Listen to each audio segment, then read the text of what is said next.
Josh, what's the? I know there's a bit of work to be done, but what's the feeling after getting yourself into this position in March? The feeling's good. Probably pretty excited to come back tomorrow. As you said, there's still a bit of work to be done. So 5 wickets tomorrow. We just got to stay disciplined and patient. And there's obviously enough there in the wicket. Just got to hit the right areas. And 5 wickets is what we need. What did you make of some of the banter on the field today between Tim and some of the Indian players? Oh, I think it was all good fun. It's quite competitive out there, as you know, and there's going to be words from time to time, but it was all good spirit, I think. Josh, just with some of Virat's behaviour in the game, is there any frustration at all, given the standards that the Australian team's being judged by now after what happened earlier in the year, that perhaps there's others who are on a bit of a longer leash? Oh, I don't think we read too much into it, to be honest. We go about our work how we see fit, and the Indians can do what they like. We control what we can control, and our behaviour is obviously what we control. So we'll worry about that, and we'll let everything else take care of itself. Can you explain to us, who don't understand a lot as a bowler, why that pitch does sort of seems to behave in patches where the ball flies around and blokes can't lay a bat on it, then accomplished tail-enders can come in and score quite easily? I wouldn't say quite easily.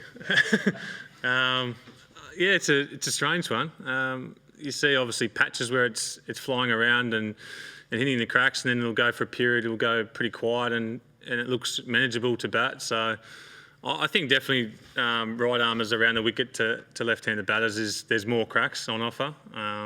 It looks, or when I feel I'm bowling to all the right-handers, it feels a little bit more like a normal wicket. There's not as many cracks there or up and down, but as you said, it's from time to time it jumps around and then it can calm down. So the morning sessions seem like they're a little bit better for batting. I'm not sure why, but and then as the day goes on, I think the cracks might reappear, or it's an interesting one with the drop-in wicket as well. So not too sure.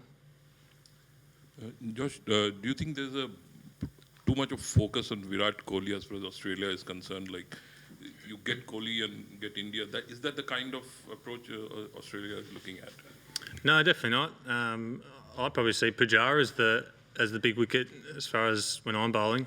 He's one who can really, I guess, the glue that holds them together, I think. He's batted the most balls this series, I think, and probably scored nearly the most runs. So I see him as a big wicket, and Rahane as well. So the 3, 4, 5 are probably the key wickets, and we see a little bit of unstable, I guess, in the other parts of the order. So there's certainly not all the focus is on Virat. Josh, the foundation was laid in the first couple of hours today, not losing a wicket.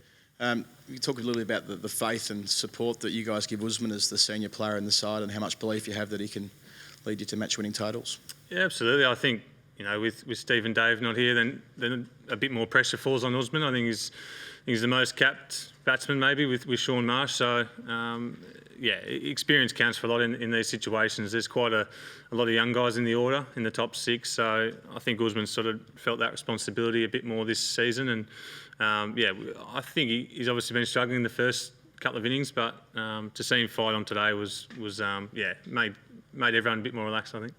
Dan? Josh, just purely in terms of bowling plans and the way that you've been able to bowl to Virat over the course of the series, I know you made a very good 100 in the first innings, but do you feel like you've been vindicated in the ways that you've been able to get him out at times, that if you do what you're trying to do consistently, and even the way Nathan bowled to him tonight, you can get him as you were hoping to? Yeah, absolutely. I think we've obviously got our plans, and we feel if we can do those plans the majority of the time, that we can get his wicket. We can definitely dry the runs up, and I think the way Nathan's bowling, especially, both sides of the bat this test to all their batters. So he's been phenomenal. But I think when we stray from that plan, then he's good enough to score the runs. So it's just about discipline on those plans that we've talked about, and came prepared, and putting them into action. And just in terms of the pitch relative to, I suppose, what you'd experienced at the Wacker, and you mentioned drop-in pitches. I mean, is it sort of unlike any other drop-in that you've played on? Yeah, you could say that, definitely. Yeah, I think if you're comparing it to the Wacker, whereas it's obviously not a drop in the Wacker, and the cracks just get bigger and bigger, these have sort of appeared pretty early, and then I guess haven't widened too much, if that makes sense. So, yeah, it's definitely different. I guess I was sort of going to ask a similar thing, but is it fun then? Is it enjoyable to play on? Do you think it's a good test wicket? Yeah, I think so. That's from a bowler's point of view, definitely. But we've seen hundreds as well, and quite a few guys getting 50s. So, and it's obviously gone to the 5th day. So there's plenty there, and I think it's exciting that things can happen at any stage throughout the day, and it's pretty competitive with bat and ball. And just also considering how much disappointment there's been and how difficult a period it's been since Newlands, what does it feel to be able to get yourself into a position like this in a test at home, particularly after that first loss? Yeah, I guess, last week was obviously a little bit different, but it feels as though I've obviously didn't go to the UAE. So it's been a bit of a long time between wins, but as I said, there's still a lot of work to do tomorrow. But I think any time I'm playing in Australia with the Australian cricket team, we feel pretty confident. Especially the bowlers feel very confident in getting 20 wickets and getting a result. As we saw last year, we got home 4 times out of 5, so we're feeling pretty confident. It's just putting that into practice, I guess, more often than not this summer. You talked a bit about Tim's chat before, but what about just his leadership and I suppose composure with the bat and even just sort of in the field? Yeah, I think he keeps things quite calm and composed, as you mentioned, and he doesn't get too flustered at any stages really, and you could see that with the bat today, the way he batted, and he was pretty unlucky to get that one today, and in the field he leads very well, I think, as you said, nice and calm. Josh, can you just take us out in the middle between you and Mitch in that last wicket partnership, what you guys were talking about? If we saw any width or it was nice and full, we're swinging pretty hard. We knew that obviously the cracks were there, and Paddy got one that rolled, and Nath got a couple that jumped. So it was just about trying to score runs as probably quickly as we could. We knew it was going to be nice to bowl on once we got the new ball in hand, and we managed to get a few together, which was fun, and frustrate the Indian team a bit longer. So it was quite fun out there at stages. Josh, just elaborating on Tim a little bit. I mean, he came into the captaincy in such unusual circumstances, and he still is a really new captain. Do you feel like he's elevating his presence, not just within the team, but within cricket as well over recent times? I mean, we saw what happened today. He was so ever present today with the bat and then in the field again. Do you feel like he's really starting to elevate that presence?